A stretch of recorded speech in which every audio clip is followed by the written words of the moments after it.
வணக்கம். Welcome to Latha foods. என்னோட recipe எல்லாம் நீங்க பார்த்துருப்பீங்கன்னு நினைக்கிறேன்.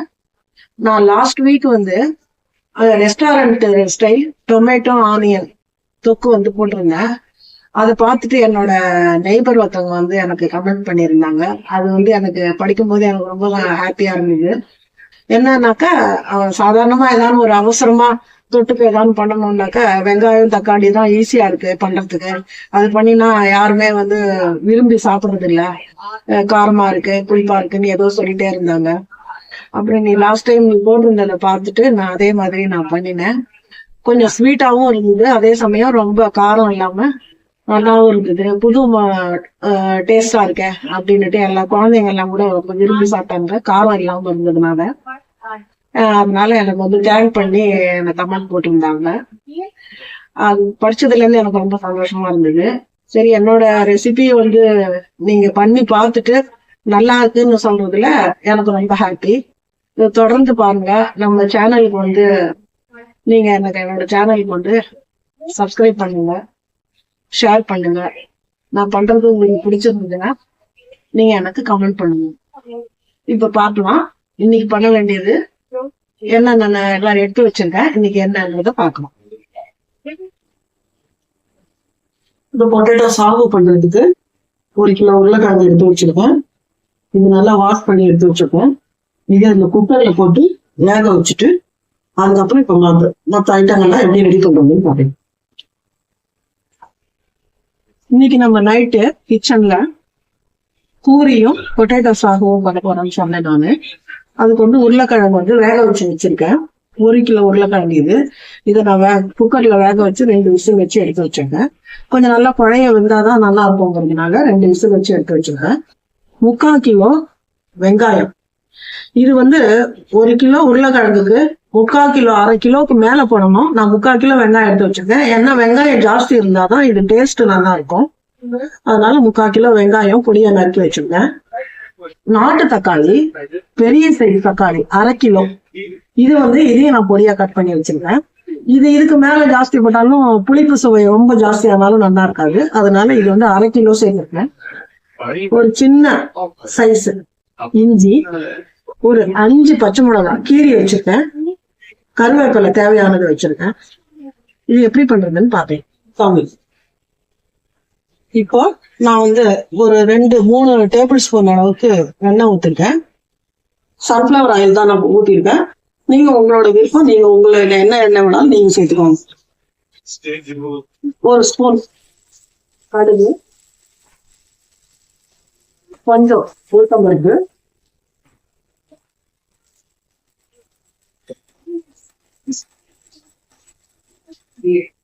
இஞ்சி,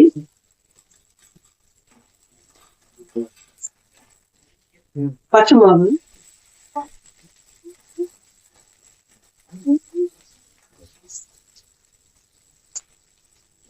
வெங்காயத்தை சேர்த்துக்கலாம்.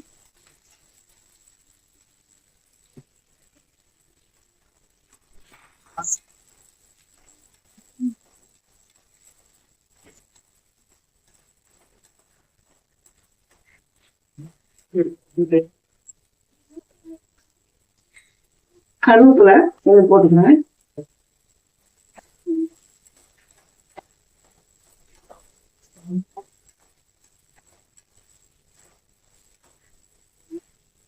இது நல்லா கோல்டன் கலர்ல நல்லா ஃப்ரை ஆகணும். இதுக்கு நான் உப்பு சேர்த்துக்கிறேன். இப்ப இது வதங்குற அளவுக்கு ஒரு 1/2 ஸ்பூன் உப்பு போட்டுக்கிறேன்.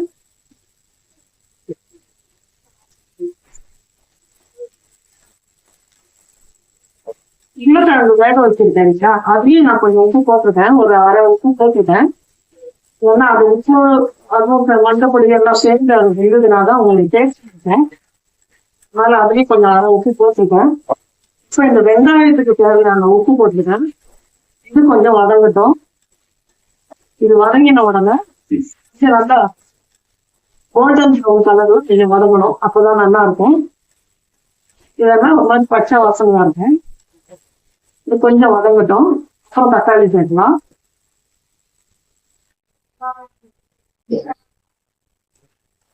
இப்ப தக்காளியை போட்டுடலாம்.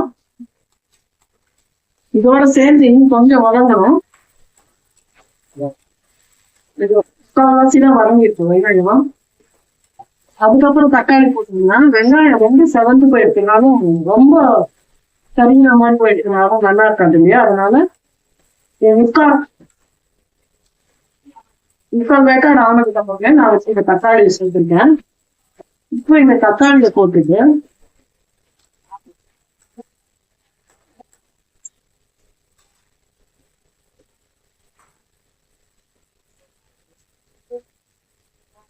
ஒரு ஸ்பூன் அளவுக்கு மஞ்சத்தூள் போடுறேன்.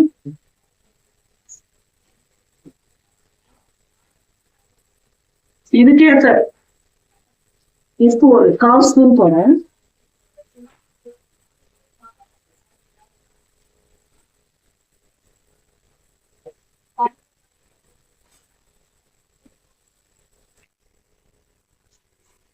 கொஞ்சம் வதங்கிடுச்சு. இதுல ஒரு ஸ்பூன் வந்து ஒரு 3/4 ஸ்பூன் தனியா பொடி, ஒரு 3/4 ஸ்பூன் அளவுக்கு சில்லி பவுடர், ஒரு 1/2 ஸ்பூன், இந்த சின்ன ஸ்பூன்லயே ஒரு 1/2 ஸ்பூன் கரம் மசாலா, இதெல்லாம் போட்டுவேன். இது கொஞ்சம் நல்லா வதங்கப்பேன். இதெல்லாம் இந்த சில்லி பவுடர் இதெல்லாம் போட்டதுக்கு அப்புறமே அடுப்பு கொஞ்சம் சின்னதா வைக்கணும். நான் எல்லாம் சொல்லியிருக்கேன். ஏன்னா அது வந்து இந்த பொடி எல்லாம் போட்ட உடனே, காரப்பொடி போட்ட உடனே நிறம் மாறி போயிடும். கருப்பா போயிடுதுனாக்கா நல்லா இருக்காது இல்லையா? அதனால நான் வந்து சிம்ல வச்சிருக்கேன். இப்போ இந்த காரம் எல்லாம் கொஞ்சம் தண்ணி ஊற்றி கொஞ்சம் நல்லா அதை வேக வைப்போம். நான் இப்ப வந்து கெட்டில தண்ணி ஏற்கனவே ஊத்தி ரெடி பண்ணி வச்சிருந்தேன். இது வந்து ஒரு 1/2 லிட்டருக்கு மேல,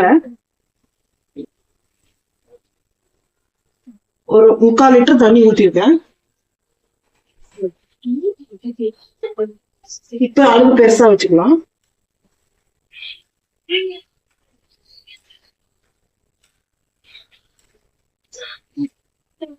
இப்ப இந்த தண்ணியோட சேர்ந்து கொதிக்கட்டும்.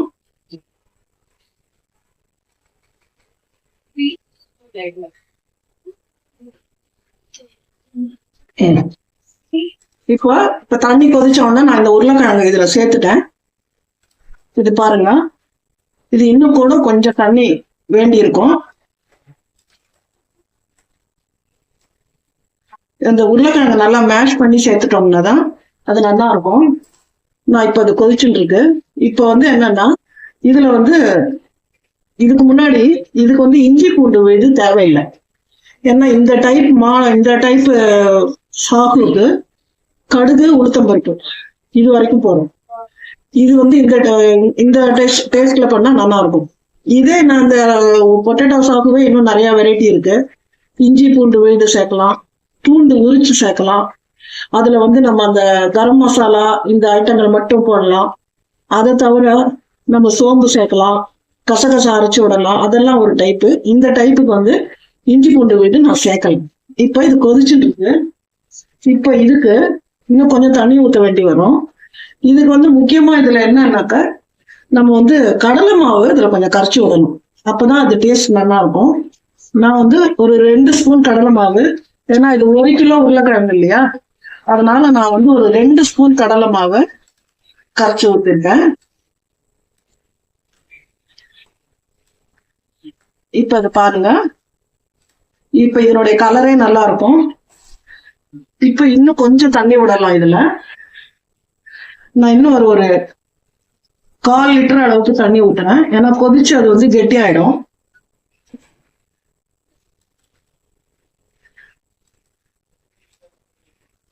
இப்ப இது நல்லா கொதிச்ச உடனே உப்பு பார்த்துக்கலாம். தேவையான உப்பு பார்த்துட்டு இறக்கி வைக்க வேண்டியதான். இது கொஞ்சம் கொதிக்கட்டும்.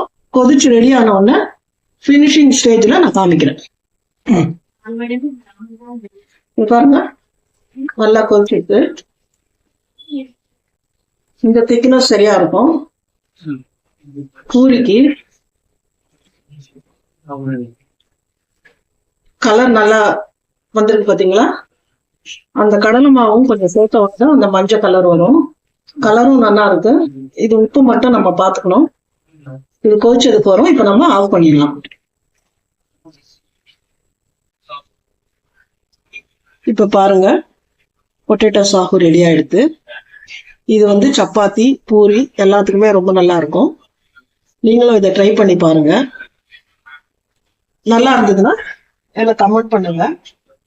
இப்ப நீங்க வந்து நிறைய பேர் பாக்குறீங்க, எல்லாமே வந்து நான் கொஞ்சம் பேர் சப்ஸ்கிரைப் பண்ணாமே பாக்குறீங்க. இப்போது சப்ஸ்கிரைப் பண்ணிட்டு பக்கத்துல இருக்கிற பெல் பட்டனை நீங்க வந்து கிளிக் பண்ணா நான் உடனுக்குடனே நான் போடுற வீடியோ எல்லாம் உங்களுக்கு வந்து சேரும். உங்களுக்கு அது ஈஸியா இருக்கும் அது பாக்குறதுக்கு. இல்லைன்னா ஒரு தடவையும் அந்த லிங்க் மூலியமா போய் பாக்குற மாதிரி இருக்கும். அதனால இது நீங்க நான் சொல்ற ரெசிபி எல்லாம் பண்ணி பாருங்க. உங்களுக்கு அதுல ஏதாவது டவுட் இருந்தாலும் இல்ல உங்களுக்கு வேற ஏதாவது ரெசிபி தேவைன்னாலும் எனக்கு நீங்க கமெண்ட் பண்ணுங்க. நான் அது செஞ்சு காமிக்கிறேன். மறக்காம என்னோட சேனலை சப்ஸ்கிரைப் பண்ணுங்க. நன்றி, வணக்கம்.